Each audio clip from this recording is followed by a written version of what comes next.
Socrates was the ancient Greek philosopher. You may know him best from Bill and Ted's Excellent Adventure. Look him up. It's under Socrates. Nearly 2,500 years ago, Socrates once said, "The only true wisdom is knowing that you know nothing." That's us. His method of teaching meant he constantly asked students questions until they learned the material. And around here, we're kind of like Socrates. Except we don't wander the streets barefoot all year carrying a staff. But we too like to ask questions. Probably not those deep philosophical questions Socrates would ask, but the kind of things we've always wondered about. Questions about everyday products, our pastimes and customs, and the curious turn of a phrase. Of course, Socrates was eventually convicted of corrupting the youth of Greece with his teaching methods, and he was sentenced to death by sipping a cup of poison hemlock. But rest assured, we'll keep asking those questions, and we'll keep an eye on what kind of drinks we're being served too. Can I get you a refill? No, I'm good, thanks. In the meantime, welcome to the podcast. It's the Always Wondered podcast. Hi, I'm Rick Peterson. Thanks for joining us. As a kid, I remember watching my mom do all those motherly things that most mothers do.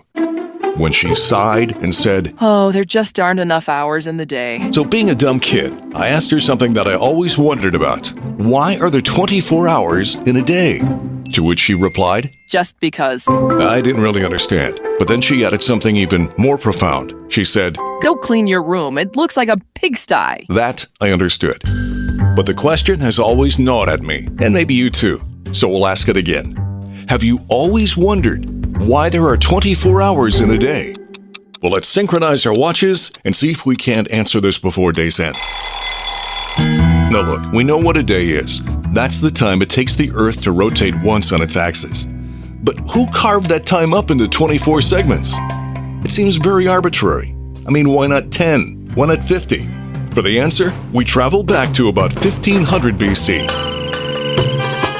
The ancient Egyptians were using sundials to track the movement of the sun. Those sundials divided the light of the day into 12 segments.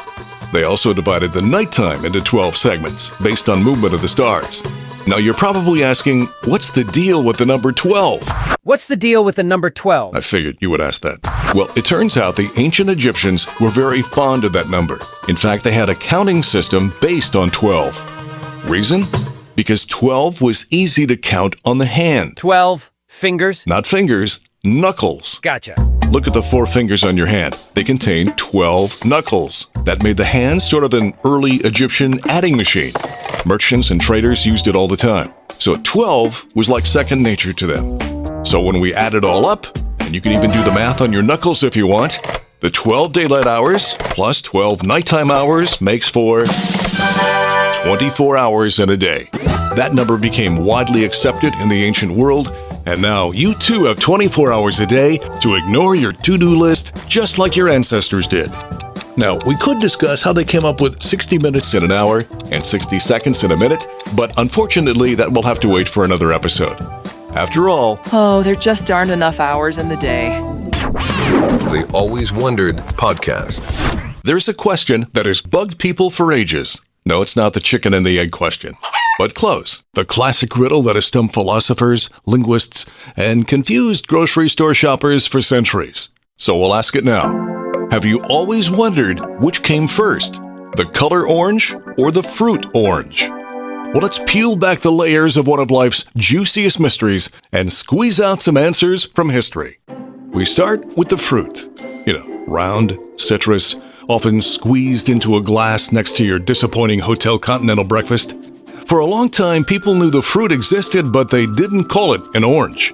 In fact, I'm not sure how they referred to it. I'm famished. Pass me one of those citrus balls. In ancient Sanskrit, it was called naranga, and around the 1300s, that eventually morphed into English as orange. So now we have a fruit known as the orange. But what about the color? Wedged between yellow and red, it was sort of a middle child, wearing hand-me-downs, trying to make a name for itself. Red is love, yellow is sunshine, and what am I?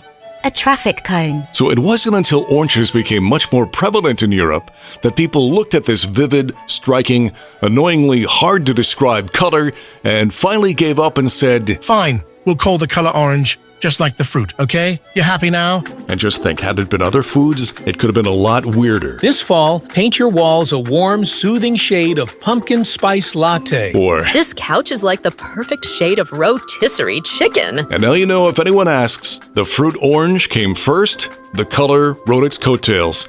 And somewhere out there, a lemon is furious that it didn't get a whole color named after it.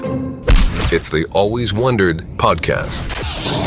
You've got a secret, but you accidentally reveal it. Maybe spoiling someone's surprise birthday party, or blurting out that Carl is the office thief who keeps stealing lunches from the fridge. Oh, I just knew it was Carl. You've officially let the cat out of the bag. Sorry, nothing personal. But that's one of those phrases we hear all the time. But have you always wondered where exactly it came from? Let's take a look. I mean, it's got it all. One part barnyard, one part scam, all parts suspicious. But to properly understand the origin of this phrase, we have to step back and bring up another one. Have you ever heard the phrase, pig in a poke? I'm sorry to bring you into this too, but it had to be done. Stick with us here. Back in the 1500s in England, traders would sell young pigs, or piglets, in a sack. Those bags were also referred to as a poke. Typically, the traders would not allow buyers to look inside the poke, because probably if the piglet got loose, it would be really difficult to catch. So the phrase, pig in a poke, has been seen in print since the 16th century, and is often referred to as buying something sight unseen. You with me so far? Yep, keep going. Good. Now, back to these medieval markets. Honesty was, let's just say, optional. Apparently, some less than reputable sellers would swap out a valuable piglet for a much less valuable and much more hissy feline. Unbeknownst to you, when you get home, you open the sack and surprise! Blimey, that's not a pig, that's a cat. An angry one. Ow, my face. You just let the cat out of the bag. Is it true? I don't know. I guess cats and piglets are about the same size, and some con men can be pretty convincing. Trust me, that's not a meow. That's just an overly squeaky pig. But folklore or not, the phrase has appeared in writing for hundreds of years. So the next time you spill a secret, just imagine a medieval farmer opening a suspiciously squirmy bag and being met with an explosion of cats and betrayal. What the? Until then, it might be a good idea to not accept livestock in unmarked bags. The Always Wondered podcast. Well, that's going to do it for this episode. We hope you learned a little something and maybe had some fun.